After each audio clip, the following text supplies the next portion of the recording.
আসসালামু আলাইকুম। এখন শুনবেন সংবাদ শিরোনাম। শিখন ঘাটতি কাটাতে ছুটির দিনেও সরকারি প্রাথমিক বিদ্যালয় খোলা। রমজান ও ঈদের ছুটি পরবর্তী 10 শনিবার চলবে পাঠদান।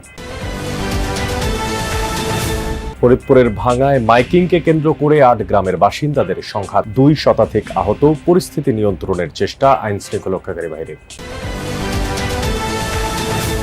ইরানের সাথে চলমান যুদ্ধে প্রাণ হারিয়েছে 13 সেনা, আহত 3 শতাধিক, জানালো পেন্টাগন। বিধ্বস্ত যুদ্ধবিমান A-10 এর পাইলট জীবিত উদ্ধার। ভূপাতিতের পর মার্কিন ফাইটার জেটের পাইলটকে আটকের দাবি ইরানের। সেতু এবং পাওয়ার প্ল্যান্টে হামলার হুমকি ট্রাম্পের। এতক্ষণ শুনছিলেন সংবাদ শিরোনাম, এবার বিস্তারিত। শিখন ঘাটতি কাটাতে সাপ্তাহিক ছুটির দিনেও সরকারের নির্দেশনা অনুযায়ী সারা দেশের সরকারি প্রাথমিক বিদ্যালয়গুলো খোলা। আর এ ব্যাপারে বিস্তারিত তথ্যপত্র জানাতে আমাদের সাথে খিলগাঁও থেকে যুক্ত আছেন সহকর্মী লাভলি বিথি। বিথি, এই যে ছুটির দিনে প্রাথমিক বিদ্যালয়গুলো খোলা, তো শিক্ষার্থী উপস্থিতি কেমন দেখতে পাচ্ছেন এবং পাঠদান শুরু হয়েছে কি? অনেক পাঠদান একদম সময় মতোই শুরু হয়েছে। শিক্ষার্থী উপস্থিতি একদম অনেক বেশি সেটা কিন্তু বলা যায় না, কারণ যেহেতু আজকে প্রথম দিন, বরাবর শনিবার দিনটা সরকারি ছুটি ছিল, সুতরাং সেই জন্য এখানকার প্রধান শিক্ষক যারা আছেন বেশ কয়েকটি স্কুলে আমরা গিয়েছিলাম, বলছেন যে প্রথম দিন সেই জন্য উপস্থিতি কিছুটা কম, তবে তার পরবর্তী শনিবার থেকে উপস্থিতি বাড়বে বলে তারা প্রত্যাশা করছেন। যেহেতু রমজানের দীর্ঘ লম্বা একটি ছুটি ছিল, সুতরাং সেখানে শিক্ষার পাঠদানের ক্ষেত্রে কিছু ঘাটতি ছিল, কারণ বড় একটি গ্যাপ ছিল। সেই গ্যাপটি পূরণ করার জন্যই মূলত 10টি শনিবার ক্লাস শুরুর পর পরবর্তী 10টি শনিবার ক্লাস নেয়ার ঘোষণা দিয়েছিল সরকার, এবং সেই অনুযায়ী প্রাথমিক ও গণশিক্ষা মন্ত্রণালয় সেই অনুযায়ী নির্দেশনা দিয়েছে এবং ক্লাস শুরু হয়েছে। তবে এক্ষেত্রে আবার আরেকটি বিষয় হচ্ছে, যেহেতু প্রথম থেকে পঞ্চম শ্রেণী পর্যন্ত প্রাথমিক শিক্ষার্থী ধরা হয়, কিন্তু সরকারি প্রাথমিক বিদ্যালয়গুলোর বাইরে অন্যান্য যে স্কুলগুলো আছে সেগুলোতে আমরা গিয়েছিলাম, বিজ্ঞানানন্দ সিদ্ধেশ্বরীর মতো 3-4টি স্কুলে। সেখানে আবার 1 থেকে 5 পর্যন্ত শিক্ষার্থীদের কিন্তু কোনো ক্লাস নেওয়া হচ্ছে না। তার কারণ এই স্কুলগুলো হচ্ছে যেসব স্কুল প্রাথমিক ও গণশিক্ষা মন্ত্রণালয়ের অধীনে, শুধুমাত্র সেই স্কুলের ক্ষেত্রে সরকারের এই সিদ্ধান্তগুলো প্রযোজ্য হচ্ছে, অন্য স্কুল ক্ষেত্রে না। এক্ষেত্রে 2-1জন টিচার একটু ক্ষুণ্ণ বা আমরা যদি বলি সামান্য একটু ক্ষোভ প্রকাশ করেছে যে শুধুমাত্র সরকারি দিকে ফরিদপুরের ভাঙ্গায় ফুটবল খেলার জন্য মাইকিং করাকে কেন্দ্র করে দ্বিতীয় দিনের মতো সংঘর্ষে জড়িয়েছে 8 গ্রামের বাসিন্দারা। সকাল থেকে দেশীয় অস্ত্র নিয়ে সংঘাতে জড়ায় মনসুরাবাদ, খাপুরা, মাঝিকান্দার, সিঙ্গারিয়া সহ 8 গ্রামের লোকজন। টানা 3 ঘন্টা সংঘর্ষে আহত হয় উভয় পক্ষের 2 শতাধিক, আর লুট করা হয় বেশ কয়েকটি দোকানপাট। খবর পেয়ে পুলিশ ঘটনাস্থলে পৌঁছালেও এখন পর্যন্ত পরিস্থিতি নিয়ন্ত্রণে আসেনি। সংঘর্ষে আহত হয়েছেন কয়েকজন পুলিশ সদস্য। স্থানীয়রা জানায়, শুক্রবার বিকেলে ফুটবল টুর্নামেন্টের জন্য মাইকিং করে 4 গ্রামের লোক কয়েকজন। আর এই সময় মনসুরাবাদ গ্রামের রাহাত ও তারেকের সাথে কথা কাটাকাটি ও মারামারি হয় খাপুরা গ্রামের জাহিদ এবং আজিমের। এরই জেরে মনসুরাবাদ বাজারের সেক্রেটারি জিন্নাত মাতব্বরকে মারধর করে খাপুরা গ্রামের কয়েকজন। পরে অন্যান্য গ্রামের বাসিন্দারা একত্রিত হয়ে পাল্টা হামলা চালায়। গতকালের সংঘাতে উভয় পক্ষের 40 জন আহত হয়।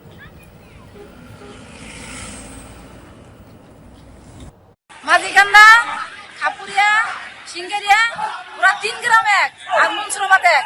কিন্তু মনসুরাবাদ গ্রামের মানছে তারা কার্য করবে না, কার্যের পক্ষে না, কিন্তু ওরা কার্য করবে। প্রায় হয়তো 100-র মতো হয়ে যাবে। আর প্রশাসনের তো ভূমিকাই নাই। এদিকে দিনাজপুরে একটি ক্লিনিকে সন্তান প্রসবের সময় অতিরিক্ত রক্তক্ষরণে প্রসূতি মৃত্যুর ঘটনায় বিক্ষোভে সড়ক অবরোধ সহ ক্লিনিকে ভাঙচুর চালিয়েছে নিহতের স্বজন ও স্থানীয়রা। শুক্রবার রাতে বীরগঞ্জ ক্লিনিক অ্যান্ড ডায়াগনস্টিক সেন্টারে এই ঘটনা ঘটে। নিহতের নাম সোমেজা খাতুন। স্থানীয়রা জানায়, বিকেলে সিজারের মাধ্যমে কন্যা সন্তানের জন্ম দেন তিনি। পরিবারের অভিযোগ, অপারেশনে ভুল করায় সোমেজার প্রচুর রক্তক্ষরণ শুরু হয়। পরিস্থিতি আশঙ্কাজনক হলে তাকে রেফার করা হয় শহরের অন্য হাসপাতালে। সেখানেই রাতে মৃত্যু হয় সোমেজার। খবরটি ছড়িয়ে পড়লে রোগীর স্বজনেরা ক্লিনিকের সামনে রাস্তা অবরোধ করে। এক পর্যায়ে ক্লিনিকে হামলা ও ভাঙচুর চালানো হয়। এর আগেই পালিয়ে যায় চিকিৎসক, মালিক ও কর্মচারীরা।